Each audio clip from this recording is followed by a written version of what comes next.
Ça va bien tout le monde? Oui, parfait.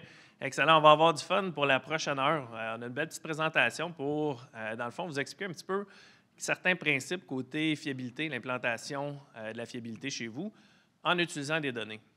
Qui a des données de son usine ici? Gang de menteurs. Vous avez bien plus que ça qui avait des données. Qui a un historien? Un historien, on ramasse l'information de notre procédé, de nos actifs. Parfait, on va regarder ça ensemble. Donc, introduction rapide. Moi, je travaille pour Contrôles Laurentide. Dans le fond, notre bureau-chef est ici, dans l'ouest de l'île de Montréal.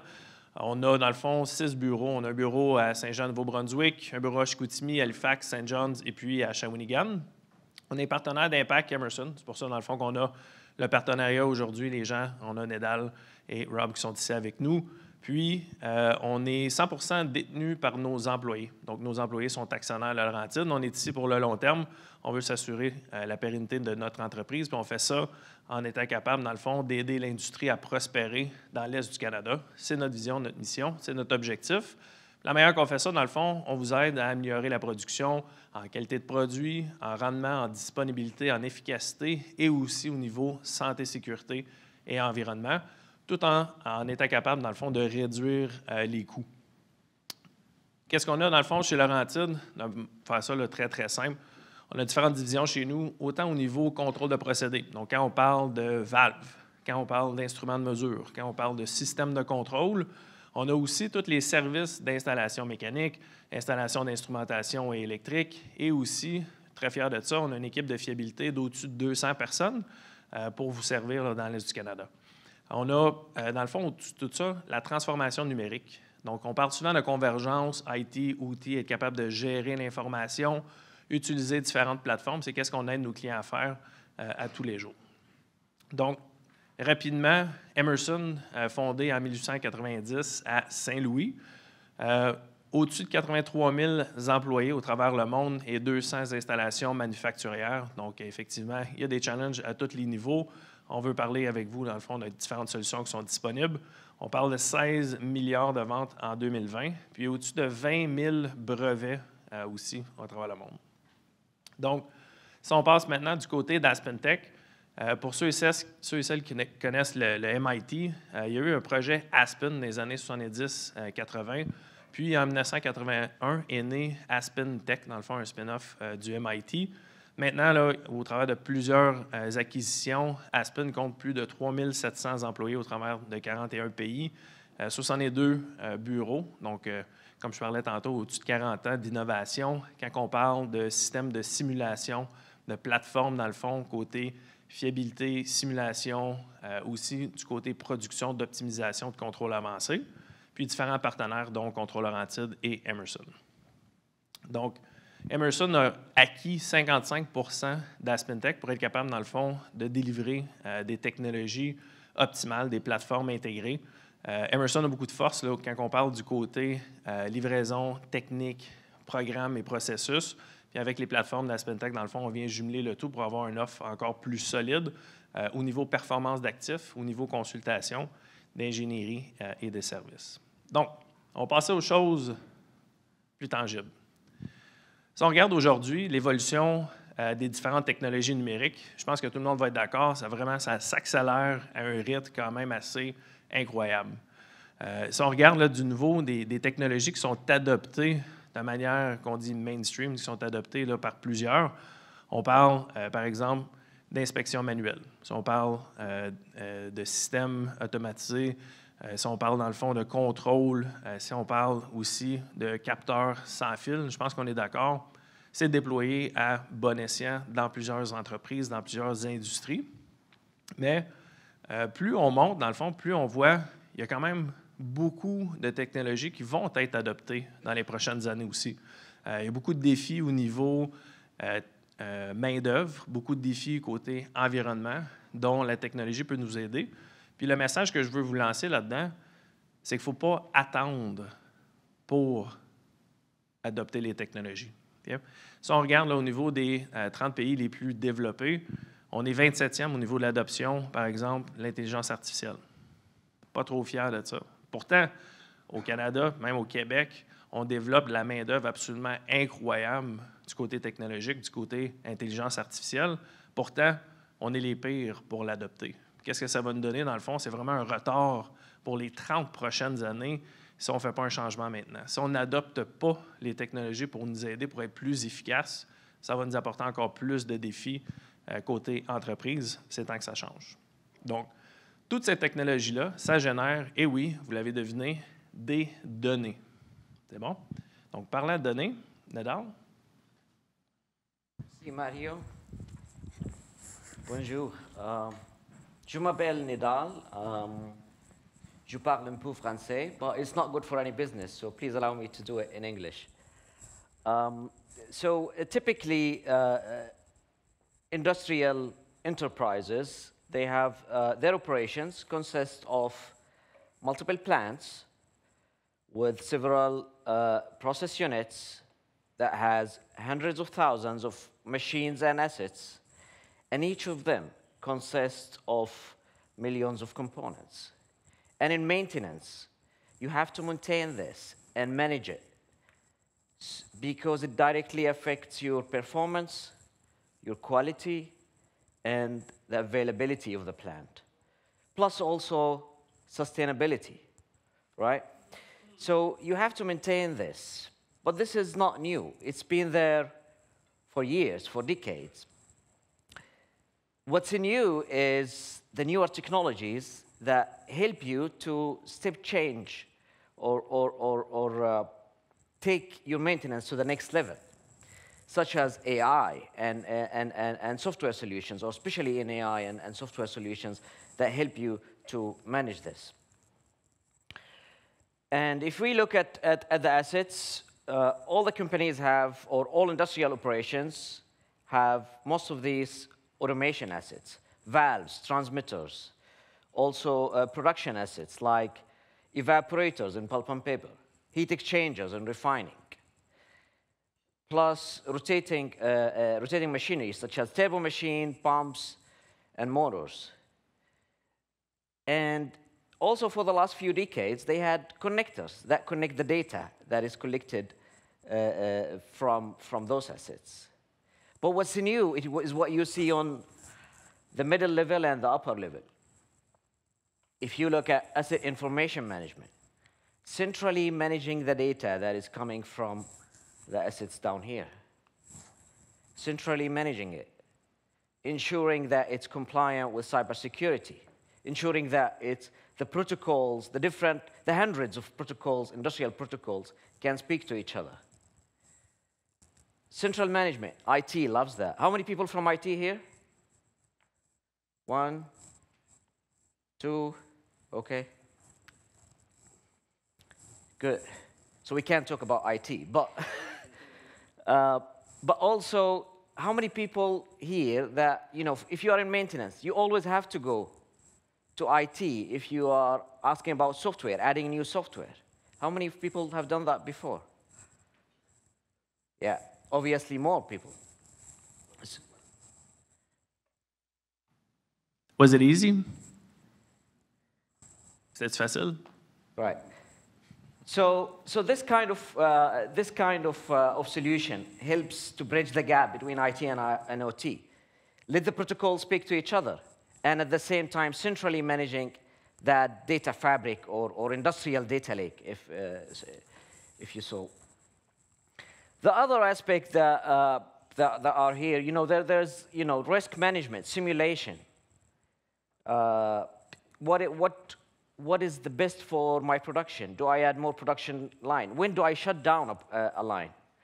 What is best for my plant? You simulate the different scenarios. But another aspect that we will focus on today is predictive analytics and predictive maintenance, with Aspen, Intel as an example. But there are other, obviously, software packages that work on that in the market. And with this, you try to predict the failure before it happens. So 30, 40 days in advance, the software will tell you this machine is going to fail. So you take your actions beforehand. OK, so what is driving this? you know, the maintenance, as I said before, the maintenance jobs have been there for a while, but the environment is changing. There is market forces that are demanding new directions or new levels of operational excellence. You got sustainability. You have to meet your CO2 emissions reductions targets. You have disruptions in supply chain, disruptions in macroeconomics, wars, pandemics, and many external factors like that. You have a changing workforce, new generations. They have new perspective on things. They want to work remotely. You also have retiring workforce, highly skilled and with a high knowledge of your process. And you also have a lot of data that is coming. All of these instruments, the valves, the instrumentation, the pumps, the motors, they give more data than they ever given before. So having that industrial software at all phases or across the life cycle of an asset, at the design phase, at the operate phase, and when you maintain it. And today, we'll focus on maintaining it with equipment analytics, predictive analytics, and predictive maintenance. So I found this interesting. You know, you might heard of ARC, a Boston-based research company. They did a study on maintenance, and they found out that not all asset failures are due to wear and tear. Or actually, most asset failures are not due to wear and tear. You know, a lot of the time and money is spent on time-based maintenance, right? So you do that time-based maintenance from, you know, every 6 months you change something, or some spare parts, it has to be changed every year. But Boeing, for example, found that 85% of equipment, they fail in spite of that calendar-based maintenance. Another automation vendor found that 63% of scheduled maintenance is unnecessary. Actually, the problems occur because of process. It's the process that causes cavitation, that causes corrosion, that causes changes in your assets. That is really what causes failures. But actually, the spend today is where? Is on wear and tear, on time-based maintenance. So, Matt, Yep. Question for you? Absolument. Donc, petite question pour vous. Puis, si vous voulez, scannez le code de QR, sortez votre téléphone. Puis, pour ceux et celles, si vous êtes trop loin ou il y a les télés sur les côtés, c'est le matin, je sais qu'il y en a qui sont un petit peu moins réveillés. Levez-vous. Et voilà, les gens se lèvent, j'aime ça. C'est bon, ça fait circuler le sang. Donc, petite question pour vous, petit sondage rapide. Comment détectez-vous les défaillances? Run to fail, on ne fait rien, on attend que ça brise. Sinon, on utilise une ou deux technologies prédictives. Quand on parle de technologies prédictives, généralement au niveau de l'analyse de vibration, l'analyse d'huile, la thermographie, suivi de température, ultrasons, etc. Est-ce que vous utilisez peut-être 3 ou 4 technologies prédictives? Est-ce que vous faites l'intégration des données avec les données prédictives, les données du procédé aussi pour avoir un point de vue holistique? Ou est-ce que vous avez automatisé le tout avec l'intelligence artificielle, l'intégration du tout avec la maintenance prescriptive qu'on va regarder dans un instant?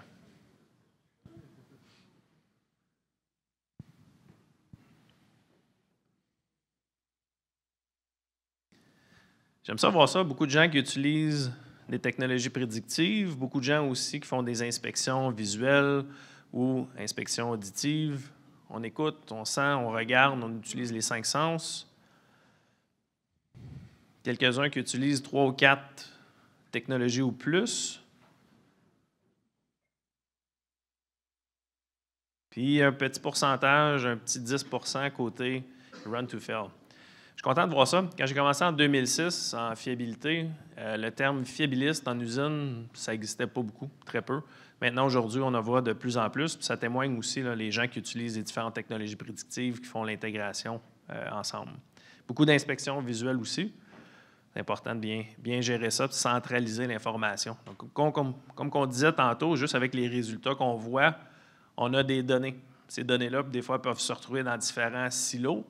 Comment on fait pour regrouper le tout, pour avoir un point de vue holistique, un point de vue complet pour l'état de santé de nos équipements, de nos actifs?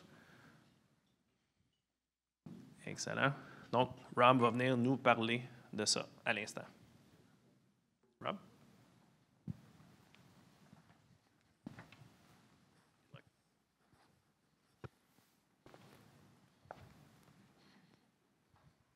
Bonjour. I have depleted all of my French. So, if you will be so kind, I will continue the presentation in English. I come to you from Houston, Texas, and so I'm going to talk to you a bit about the evolution of maintenance and where we're at now with prescriptive maintenance. So if we look here at your maintenance maturity model, we just had a really good discussion or dialogue where we saw what people are using today. And you see that in your maintenance maturity, you start at reactive maintenance, and then you move up to preventative maintenance, your condition-based maintenance, predictive maintenance. And what we're going to focus on today is what we're seeing now in the future, which is prescriptive maintenance.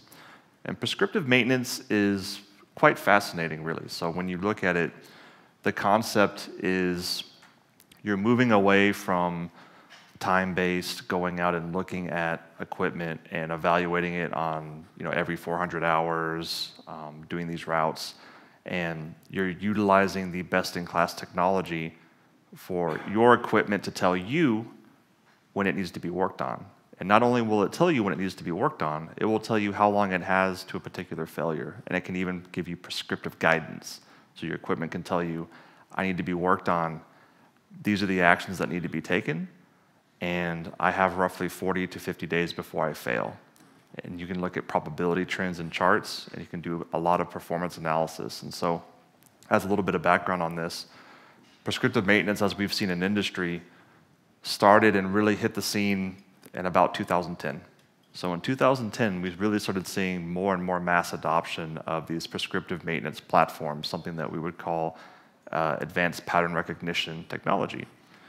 And as we see it going more and more into industry, we're seeing the benefits and the guidance of this new paradigm shift in maintenance and maintenance strategy and maintenance transformations. So this is a typical PF curve, and this is something that we just looked at, right? So looking at predictive, preventative, and reactive maintenance techniques. So if you look at a PF curve and you look at, here in this example, you have your failure is initiated. You have these different techniques like oil analysis, ultrasonic, vibration, thermography. These are things that it sounds like everyone in this room are pretty familiar with. You guys are using this to one degree or another, right? You're likely doing routes, so time-based routes. You're going and you're checking your equipment. You're using that to make more intelligent decisions about how you evaluate your equipment and how you perform maintenance on it. And then you start to get into your reactive phase. This is when you start seeing things like audible noise. It's hot and touch. There's maybe a smell. You smell burning oil, and then you eventually get to your catastrophic failure. So with the technology that we're developing, what we looked at was we said, what if you could go back further? So what if you could go back and you could pick up signatures of failures early on before it ever got here? If you had, if you're currently getting about 5 days at best before you know that something is going to fail catastrophically, but you had technology that could provide you 40 or 50 or 60 days of advanced notification. It could also give you prescriptive guidance and alerts of what should you do and how should you do it. How would that change your business? How would that transform your organization? How would that transform your maintenance platform and your maintenance organization? These are really great questions, and these are things that we dove in more and we developed technology to find out. So looking at that same PF curve, your early detection of anomalies avoids damage onset. So this is what we were looking at earlier, your P to your F, and your traditional current solutions, so the current solutions that you have now. But if you have that extra lead time and you go back in time, you have early failure signature warnings. This can be detected with AI. We utilize a lot of machine learning algorithms to detect these multivariate sensor contribution rankings and things of that nature. But the very interesting thing about this technology is that humans cannot do it. This is something that we found very interesting as we've dove in more and more into this technology. When you get 50 sensors or 30 sensors, and you have humans that are, and I'm talking about like our R&D group and engineering that we have that's developing this software, we can look at all of these trends and try to make sense of it. We can't see it, but we've developed technology that can, so it's able to detect failures long before with this advanced pattern recognition that we can't. So it's extremely powerful when you look at it from the human perspective versus what you can possibly get out of the technology. And then of course you can even get a wider net of data. So the wider net of data is referring to process behavior. So oftentimes when we talked about earlier, right, was 82% roughly of equipment failures are process induced. It's not necessarily wear and tear. When you're looking at a wider net of data, you can actually utilize this technology to find process upset conditions and then work with your production teams and let them know, hey, as you've changed these production parameters, you're actually impacting the equipment. And that can help you make more intelligent decisions in your business. So it can help you reduce the amount of failures that you're having, but it can also help you turn unplanned maintenance into planned maintenance. So instead of having unplanned failures, now you know what's actually going on, and you can at least plan around your maintenance and around the way that you, around your maintenance strategy and the way that you perform. So leveraging AI for predictive and prescriptive maintenance, monitoring equipment using machine learning to find failure prediction signatures to identify potential unplanned downtime, and there's a list of benefits over here. The earliest possible warning of asset damage and failure.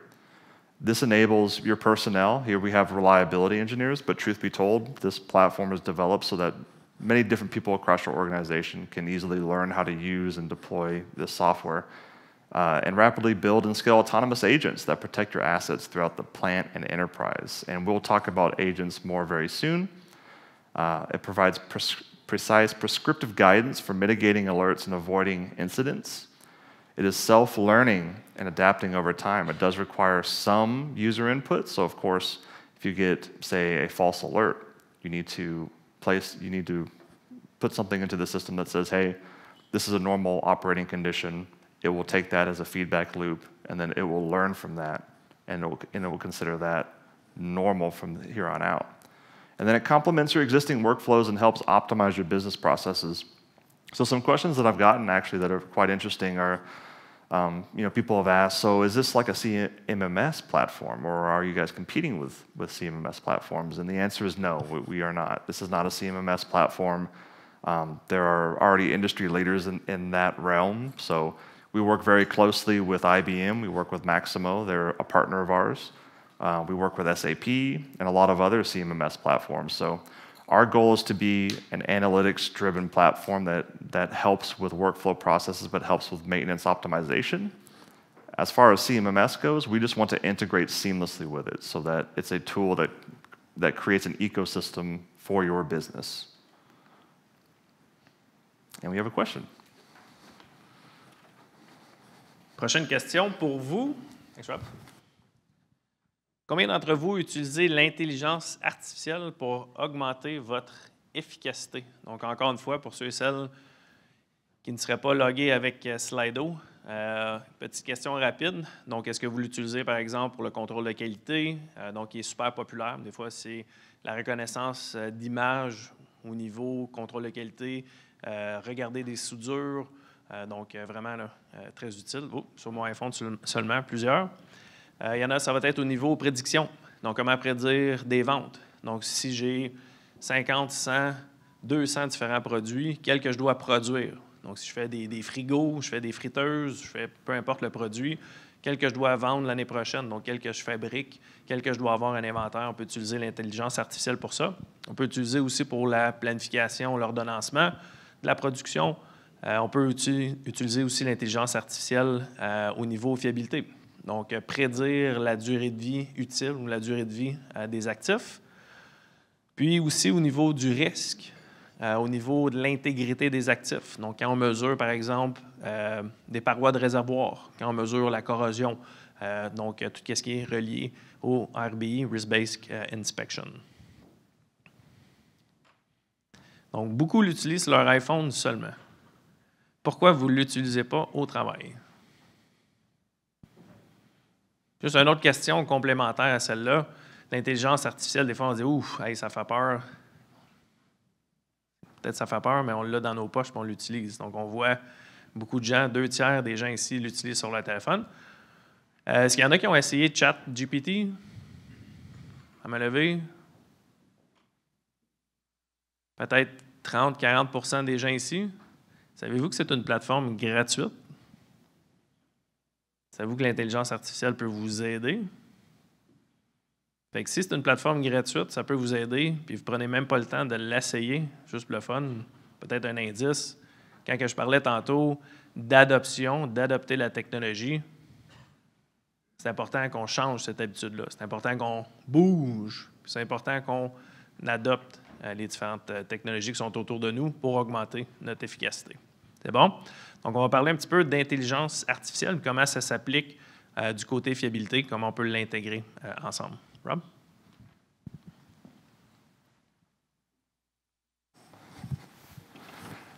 Thank you, Matt. So I think the next logical question that comes up as we start talking about the future in AI, and I know Matt mentioned ChatGPT, is will AI take my job? So everyone in the room, please raise your hand if you have read an article in the past week talking about AI and how it's going to steal jobs. Quite good, most people, right? So, will AI take my job? It's a logical question. I'm seeing a lot of doom and gloom articles on ChatGPT. Every time I check my stocks, I see an article that says, oh, ChatGPT, it's going to revolutionize it. It's going to make everyone's job obsolete. We're not going to need professors anymore because it's going to think for you. So, truth be told, being in this industry, we are a leader in software, especially in industrial applications. We have over 14 AI patents. We're fully embracing AI and how it works. And we do a lot of research and back-end research with this, especially with our partners. And what we're finding is that, the answer to this question is no, it's not going to take your job, but it will make your job easier for you. So the best analogy that I can think of for this is when Microsoft Excel came out and was applied rapidly in the industry and people started using Microsoft Excel did not take people's jobs away, but it did make people's jobs easier. It made it a lot easier for you to do data analytics. It made it a lot easier for you to pull data in, to make charts and graphs, to run more effective meetings, to evaluate the way that you're doing things, evaluate your KPIs. It's so ubiquitous in industry that the second that I say Microsoft Excel, likely everyone in this room knows exactly what I'm talking about. So, did Microsoft Excel steal jobs? No, it didn't. But it made jobs more effective, more efficient, and it gave you better insights. And that's what we're seeing with AI, is this AI technology. It's easy for it's easy for journalists to post doom and gloom articles about it, but truth be told, at the end of the day, as we see it, these are specialized tools. They're meant to do a function, a specialized function, or a specialized thing, and they do it very well. But at the end of the day, you still need the human element. You still need people to utilize the tools. The tools are not going to operate themselves. So we talked a bit about what is an agent, and an agent is something that it's a terminology that you use in artificial intelligence. And In artificial intelligence, an agent is an independent programmer entity that perceives its environment through sensors, in your case, or in industry's case, it's sensors, your data sensors from your equipment. So temperatures, pressures, vibration, things of that nature. And then it takes actions autonomously in order to achieve goals via its objective function, and it can improve its performance via feedback. Now, the concept of an agent is a bit complicated, and we get the question a lot of, hey, you know, what is an agent exactly? And thankfully for myself, we have a really great marketing department that made a nifty video called What is an Agent? So I want to play you a video. It's under 5 minutes, and I think it will help explain a lot.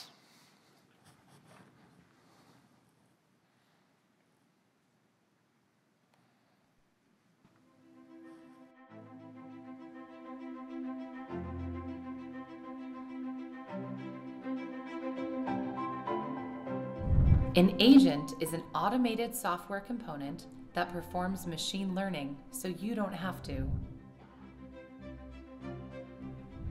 Agents watch live equipment feeds, looking for specific patterns in data that show both normal and failure behaviors.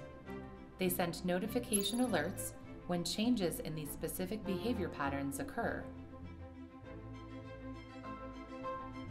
With the simple click of a button, an Aspen MTEL proprietary software wizard amalgamates multiple historical data trends over several years into one easy-to-understand chart, showing the probability of failure at every point in time.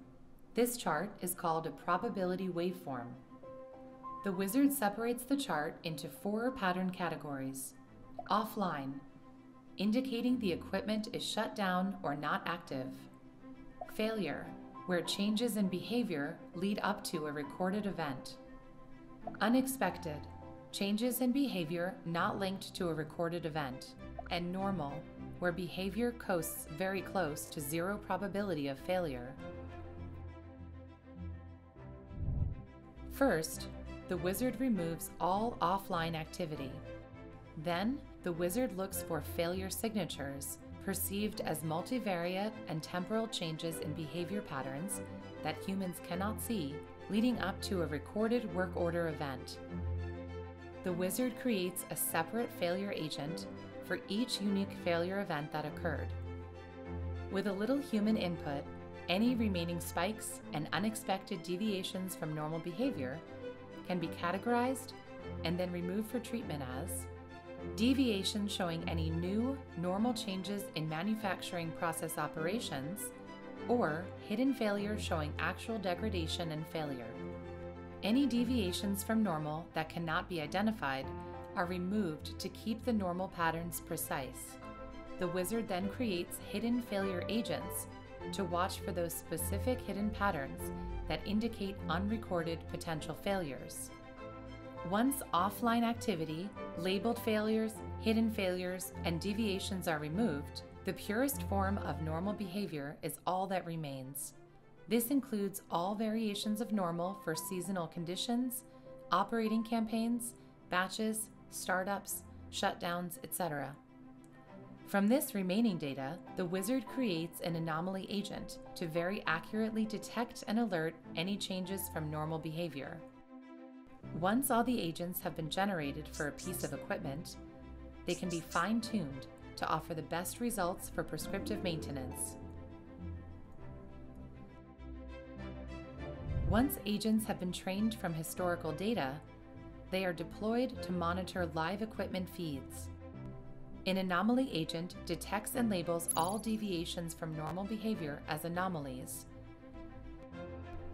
If an anomaly does not match the signature of a deployed failure agent, the anomaly agent triggers an alert, requesting an inspection to determine the cause.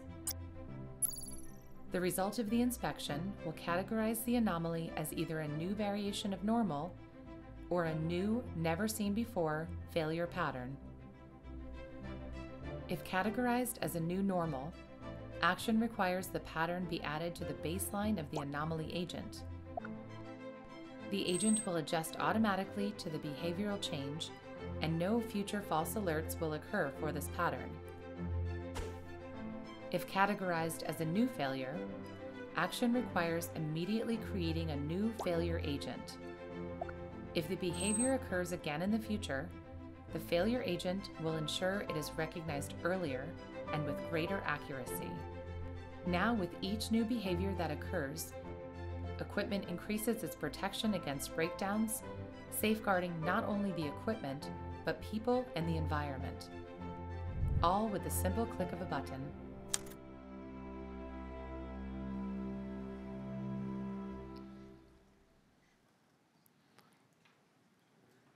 And that is a pretty good overview of what is an agent as it refers to maintenance. So you may have heard in the video they talked a bit about failures and they talked a bit about anomalies. So we have 3 primary agents that you would use.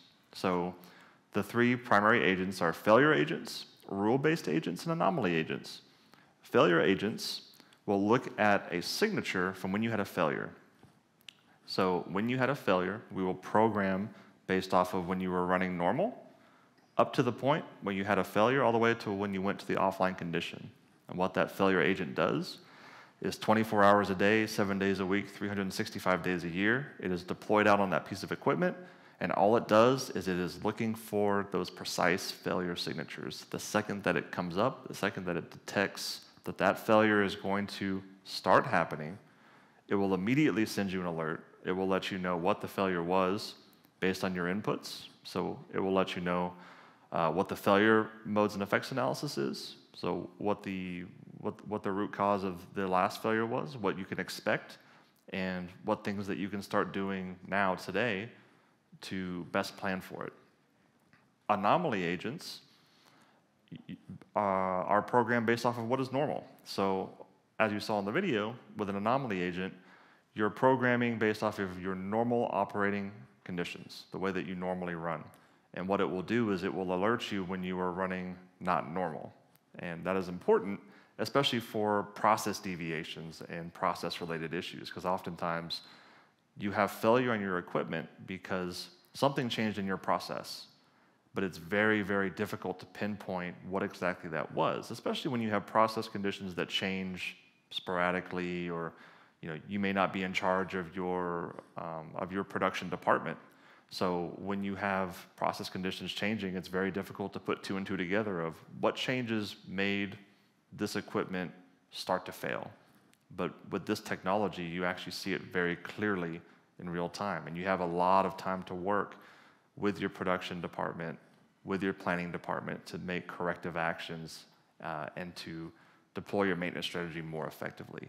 And of course, your rule-based agents, don't want to leave those out. Those are more commonplace. I mean, you can do that with other software as well too. We have these in our platform as well, but those are your typical Boolean type calculations. Essentially, if this temperature breaks past this threshold, please send me an alert. Or you can do if and or statements as well too. So you can say, if this pressure drops below this rate and this temperature goes above this rate, then please send me an alert. So you can actually create your own rule-based agents, and we see a lot of our customers actually do enjoy that quite a bit, because they do understand their equipment quite well. So they do know that, hey, I know that if this happens, and this happens, that there will definitely be a problem, and I know what I should do. So they'll create their own rule-based agents as well too. So you do have these multifaceted approaches to how you deploy your maintenance strategy. For your solution process flow, so to talk about how this all flows together, how this works, and what we use. Your historian, so your operations data. This platform is very data-driven, so we do need data. We need data from sensors. So we will pull things from your historian, time series-based data, things like if you have Pi, OSI Pi, or if you have IP21 or any other type of historian, we can connect to it directly and then use your data along with your EAM or CMMS maintenance data. So that includes, SAP, Maximo, whatever you may have. You can use your work order history. And that flows directly into building anomaly and failure agents. So we would then build the anomaly and failure agents. Those agents will then directly monitor your equipment, whatever it may be, right? Your pumps, your compressors, your different assets. And then you have these two different flows, right? So if it's an anomaly agent, then you either have a process condition, a one-click retrain, so that's when something is okay. You've decided this is a normal operating condition. I got an alert, but that's okay. You can read. It's a one-click retrain, and then it learns from that. And if you have a mechanical condition, then it goes straight to FMEA, and you can put an FMEA, a failure modes and effects analysis, towards it with a fault diagnosis and prescriptive advice. You can notify the proper personnel, and then it also routes back to that continuous learning and that continuous training. And that, of course, is already the flow for your failure agents. So for your failure agents, the failure is already known. The FMEA and prescriptive advice is already known. So the flow goes directly that way.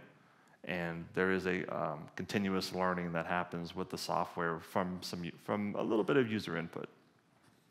And this is an asset sampling by industry. So the reason that I wanted to put this up here and why I wanted to talk about it is a lot of people, when they hear about this technology and they hear about advanced pattern recognition, one of the first things that comes to mind is, well, I haven't heard about that in my industry. How is that going to work for me? And truth be told, we haven't seen an industry yet that cannot use this technology and benefit greatly from it. Truth be told, as long as you have data and if you're experiencing failures, you do have a viable path to a solution. So, asset sampling by industry, we're seeing great applications in refining, in petrochemicals, in midstream, in mining, in food and beverage, in pharmaceuticals, and in pulp and paper. And we have a lot of different examples here, of course, of different assets that we've worked on and solutions that we've developed in these different industries, but it's a good sampling. And customer success stories. So for our customer success stories, we're going to dive a little bit more into Vericel. So Vericel is a cellulose manufacturer in South America, and they had great success with this platform and digitally transforming their maintenance and how they perform maintenance. But when I look at this slide and I'd like to talk to it, we have these different companies that are in different industries. So when you look at this one right here, this is a wind farm. So Sardialica is in Italy, and they had it's a phenomenal case study where we deployed out this solution on wind turbines. So they had hundreds of wind turbines, and we were able to deploy out the solution for them. But it is also very, very easy to replicate it because wind turbines are all the same. So if a failure happens on one wind turbine, that failure signature will show up on any of the other wind turbines. It's exactly the same. So we were able to deploy out a very elegant solution for them very quickly. Mol Group is a chemicals manufacturer. They had a quite similar story where they were able to use the platform to digitally transform the way in which they perform maintenance. And OCP Ecuador, to me, is quite interesting as well, too, because they are midstream. So midstream oil and gas, they have pipelines, terminals that flows, and they have a lot of area that they have to cover. And so what they did that was quite interesting was they used this platform to lower their maintenance costs by between 25 and 30%.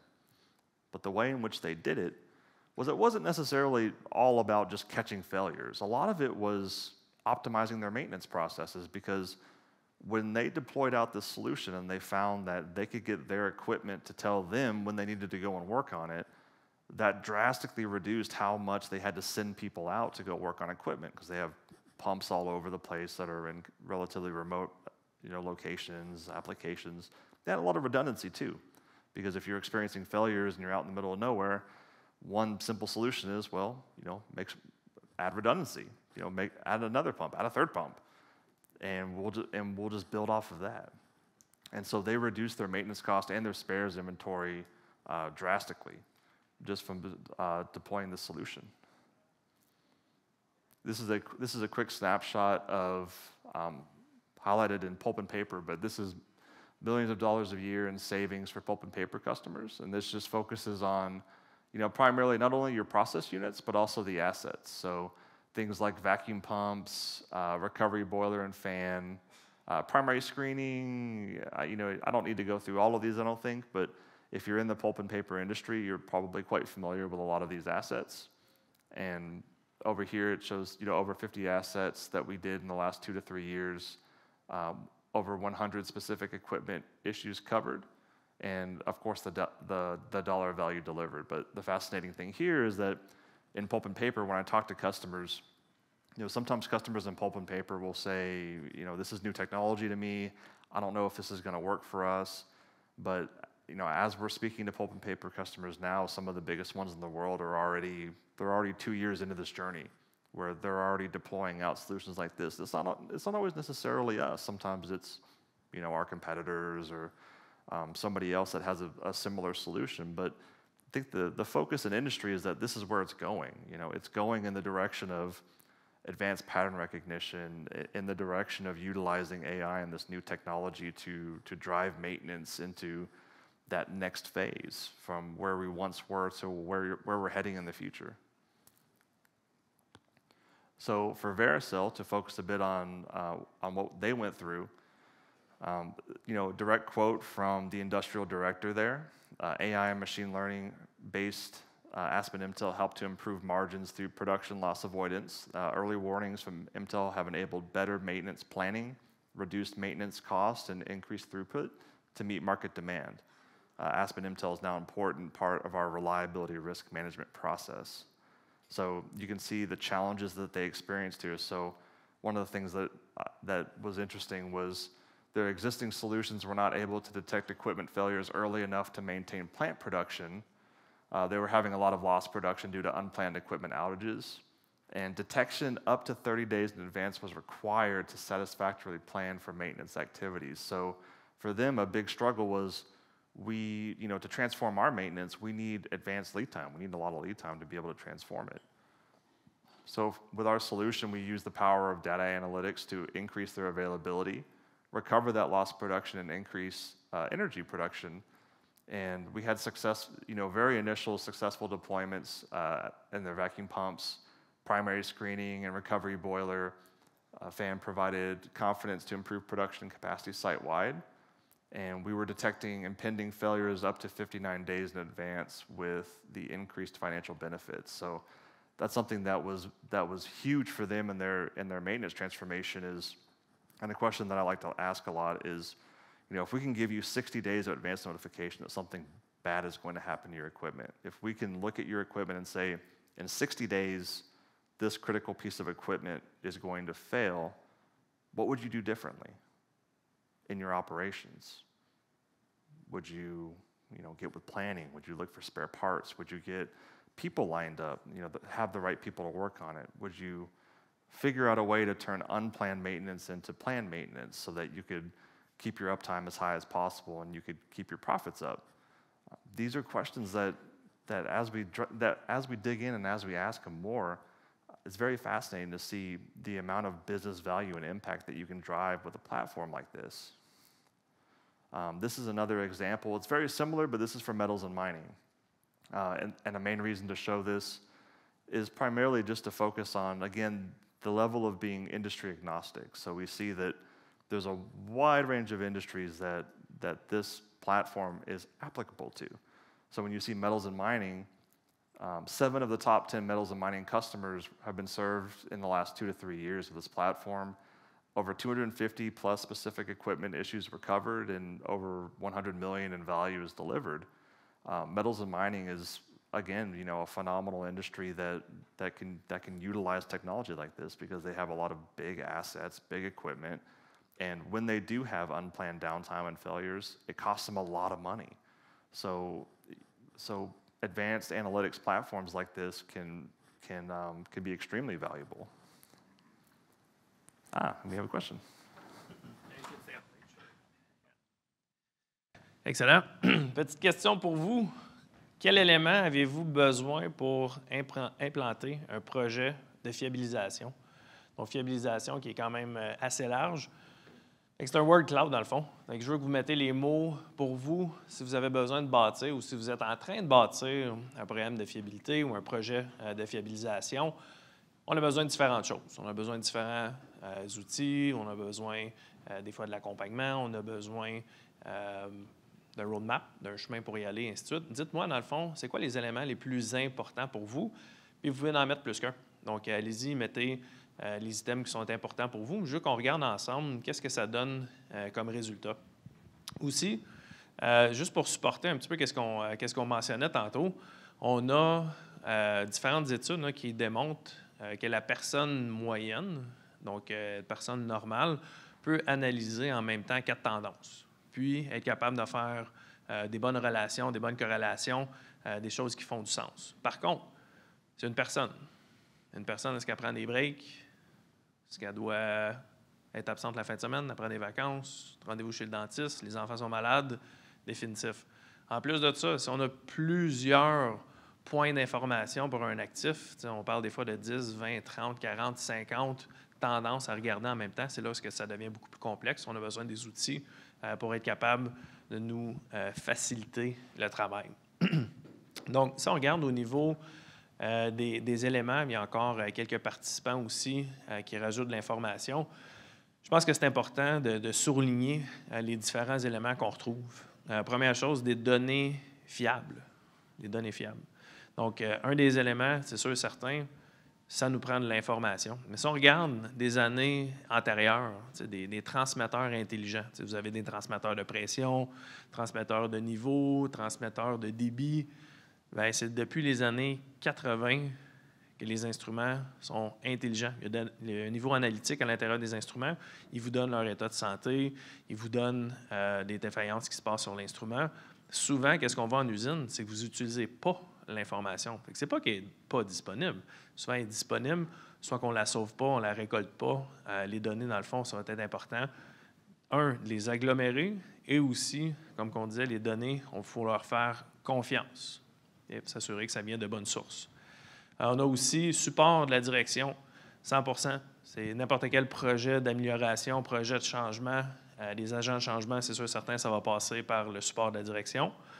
Avoir un plan stratégique définitif. Je pense qu'on a parlé hier aussi avec la première conférence du matin pour être capable de regarder qu'est-ce qui arrive si on n'a pas de plan.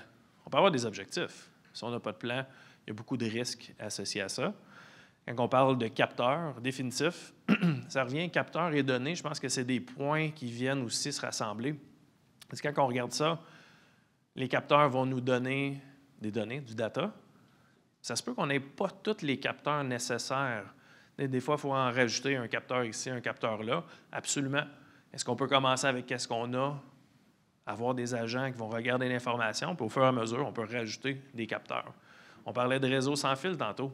C'est coûteux, passer du fil. Pourquoi pas installer des capteurs sans fil? On agglomère l'information, encore une fois. Du temps, je l'aime celle-là, définitif. Je regarde l'aspect temps. Tout le monde ici a du temps.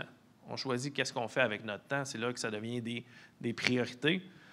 Priorisation des interventions définitives, des ressources logicielles, ressources humaines, un historien, absolument. Des outils pour compiler les données. Donc, il y a différents outils qui sont disponibles. Quand on parle de data lake, data broker, donc d'être capable d'agglomérer les données ensemble, c'est d'autres outils là, qui sont super performants pour être capable justement de nourrir la bête au niveau intelligence artificielle. On a besoin d'une vision définitive, vision long terme. C'est un processus de changement. Donc, au commentaire de Rob tantôt, qu'est-ce qui arrive si au lieu de 20, 30 jours, te disant dans le fond qu'il y a une problématique qui s'en vient, qu'est-ce qui arrive si tu en as 60 jours? Qu'est-ce que tu ferais de différent? Puis je pense que c'est là que ça devient important d'avoir la conversation. Si vous êtes pour rien changer, pourquoi vous le faites? Donc, il y en a qui ont des super belles technologies. Tu sais, je pense à l'analyse de vibration qui est utilisée depuis les 30-40 dernières années. Il y en a qui voient des bris venir juste en vibration pour différents modes de défaillance, plusieurs mois, même un an et plus à l'avance. Mais au bout de la ligne, il veut juste savoir, ouais, dis-moi quand ça va péter la semaine prochaine, je ne ferai rien de différent. Mais je pense que c'est là qu'il faut changer le mindset un petit peu. Yeah. Good. Je pense qu'on a beaucoup d'éléments en place. Regarde ici. Si on regarde au niveau volonté, un bon partenaire, je pense que c'est définitif, un bon partenaire pour être capable d'avoir vraiment un bon support, un bon accompagnement pour être capable de mettre les choses en place. Puis ça, il y en a de disponibles, définitivement. Good. Merci. Rob?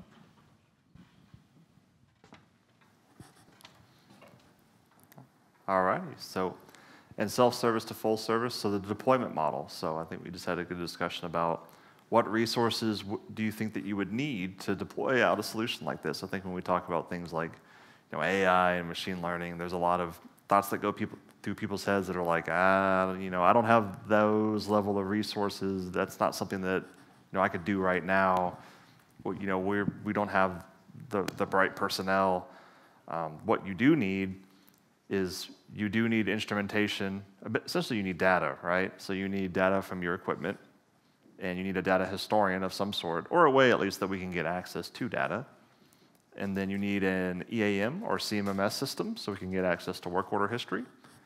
And you need a champion. So you need someone at the site level, a site champion, that can champion the initiative and be a user and be able to use the software properly and use it as a workflow tool. What you don't need, you do not need a PhD in computer science. And you do not need a team of data scientists or other technical disciplines to use and manage this platform. So that is not necessary. The way that we developed this platform and this technology was we wanted it to be slick, simple, just like your phone. When you open your phone, it just works. This platform is meant to be used by, as we say, Joe Normal. So if you give me a maintenance tech, I can have them trained in deploying agents out within about a week or two. And I know I'm about out of time. The only other thing I wanted to mention briefly was your timeline. Deployment, 1 to 3 months. Post-install support, 3 to 6 months. And then value assurance is after that, 6 months. So one thing that people ask too is that I think they see projects like this and they say, well, how long is this going to take? Because if it's transformative software, isn't that like a 2-year ordeal? No, it's not a 2-year ordeal. This is something that we can rapidly deploy. So it can be deployed out, and you could be using agents, deploying them, and having them learn off your equipment, and even giving you alarms within a couple of months. Within 6 months, you can have your post-install support, where you're essentially doing everything yourself, but we're just having calls with you to work through the workflow and work through the maturity of the software and making sure that everything works okay. Then after that, it's just sustainment support. So I believe I'm out of time, though, so I just wanted to thank you all for listening to our presentation today.